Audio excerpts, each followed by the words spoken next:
Well, hello, my good artist friend. Over the years, I have coached over 10,000 artists, some of them one on one, some through my artist mastermind group, many through my book and through my teachings that I've done at colleges and online and all over the place. And here's one thing that I've learned there are three indicators that tell me if an artist is going to be successful.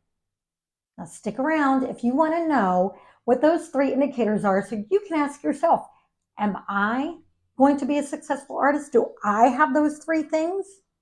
And if not, can I learn to have those three things? Now, I'm going to give you a 1 minute background. The way I got into the art business and the way I got into coaching artists goes way back to the 90s when I met my husband, Drew, who was painting surfboards for a living. And after we got married a few years later, he convinced me to quit my corporate job to work with him full time to expand his art so that we could support our family with his art and we could travel the world and live a lifestyle that we dreamed of. So I did. It took us a while, but we figured it out. And once we found success for ourselves, I started coaching other artists. I wrote the book, Art, Money, Success, that's behind me. I started a mastermind group. I started coaching one on one. And I've also been hired to go speak to artists at different colleges all over the country. And so I'm going to tell you what I learned. But before I jump in, I want to ask you, can you hit the like button? And while you're down there, will you give me a follow? I'd really appreciate it. Okay, so first of all, do you know there's about 2 million full-time artists in the United States? And of those 2 million, 7% make over 70,000 a year. Now, what is it that makes an artist successful? Is it the amount of money they make? Is it the lifestyle they created? Is it them realizing their dreams? This is a good question. So let's go back to the three indicators whether you're going to be successful or not. Okay, I've got my notes here. Number one is if you know precisely what you want. What do you want? How do you want to live your life? Where do you want to live? Who do you want to be surrounded by? What do you want to spend your life doing? What kind of lifestyle do you want to live? How much money do you want? These are really good questions, and you have to be crystal clear on what you want for you to be able to get it. And that's really what success is getting what you want out of life. That's success. If you want a happy marriage and you want to live by the ocean or you want to live up in the mountains and you get those things while you're making a living with your art, something you love to do, you're successful. That's more than half the battle right there. Okay, so that's number one, is knowing what you want. Number two is to believe that it is possible. Because you can know what you want all day long, but if you don't think it's possible, you won't take the action that's required to get you there. I know, that's such a no-brainer. But we humans don't think like that. You have to know what you want, and then you have to know it's possible, because with those things that you know, then you take the action. You take the action. And did you know that every day you're making a decision that takes you either closer to what you want or further away from what you want?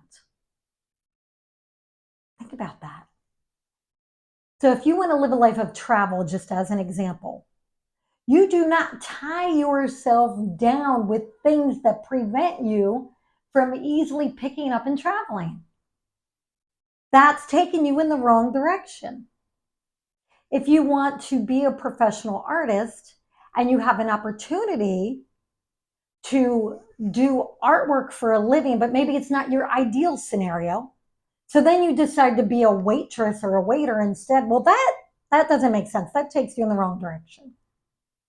Living by the brush, any kind of art, making money in any way with art, if you've got the opportunity, that pulls you closer to what you want. Every decision you make is going to either get you closer or take you further away. You have to make the best decisions. Now, number 3. This is a biggie. And now you might think this is the least important one, but I'm going to tell you this is the most important one. And that is open your mind to ideas. Learn from people who are already doing it. Do not ask your Aunt Nancy for advice on how to be a professional artist if she's not making money as a professional artist. Why would you do that? Your parents are giving you advice, your teachers, your neighbor. If they're not doing what it is you want to be doing, do not take their advice. It's cute and it's sweet, and you can thank them, but don't listen to them. Look for people who are doing what you want to be doing, and then emulate them. And if it seems strange, if it goes against the grain, let me tell you, I get this all the time. I give people my recipe for how my husband Drew and I have sold millions of dollars in art. I give this shit away. And I'll get crappy comments from people saying, oh, I can't do that because of this or that, or you're making this up or whatever. Their minds are this big, okay? Stretch it. If you catch yourself being skeptical, think of your mind as silly putty and stretch it open. It's the only way. Okay, now I'm going to tell you that, let's see, where are my other notes? There are a few things that are indicators that tell me you're never going to be successful. And I hope you, my dear friend who's listening, do not fall in these 3 categories. But if you do, instead of getting triggered, I want you to ask yourself, how can I change that? Because everything is changeable about ourselves. That's the beauty of being human. We can make bad choices, we can make good choices, we can learn from our mistakes, and we can learn from each other. So here's a few personality traits that tell me that an artist is going to fail. Number 1, if you're a skeptic. If you're skeptical, if your skepticism holds you back from trying new things, from investing in yourself, from investing your time, from taking action. Skeptics never prosper. Now, I have a caveat for this. A little bit of skepticism is healthy. I am skeptical about a lot of things, but I never let it hold me back. My curiosity always overrides my skepticism. So I want you to work on that. Let your curiosity override the skepticism, okay? Number 2, if you're a victim, if you are any kind of self-proclaimed victim, oh, I can't be successful because I'm a woman, because I'm too old, because I'm too young, because I'm white, because I'm brown, because I'm purple, because I was born poor, because I was born rich, because I was born in Ohio. I mean, enough with all the BS. In the art world, it doesn't matter where you come from. It doesn't matter what you look like. It doesn't matter what your gender is or your sexual preference or any of that stuff. None of it matters. And as a matter of fact, it doesn't really matter anywhere. But in art, especially, nobody freaking cares. As a matter of fact, the more unusual you are, the better it is for you as an artist. The better it is. So embrace that. Drop the victim BS. Drop it. Okay? And if any of you are going to say, oh, Maria, but your life is so great.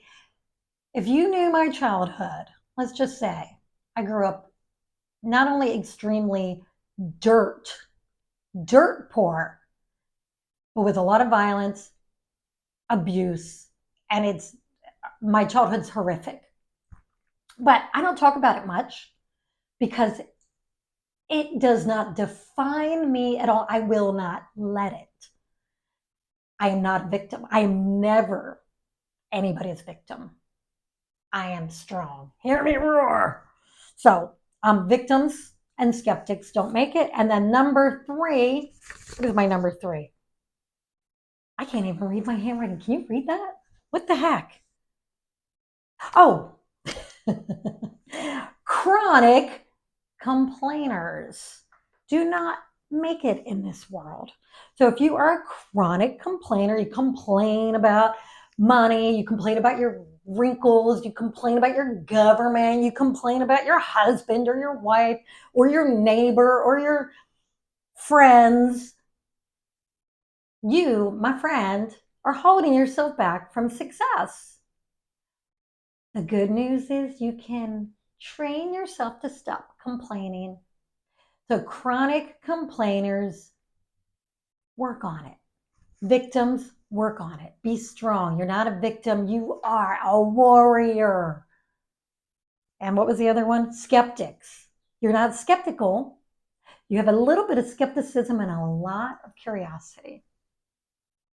I hope this video inspired some of you to change some of that stuff that holds you back and to develop a healthy sense of curiosity and willingness to open your mind like silly putty. And what were the other things that I said? Look, I go off on a tangent. I can't remember anything I said. Believe in the possibility of what you want. And number 1, know what you want. Click the like button, give me a follow, and please leave me a comment and tell me how this video triggered you today. And know that I love you. Ciao.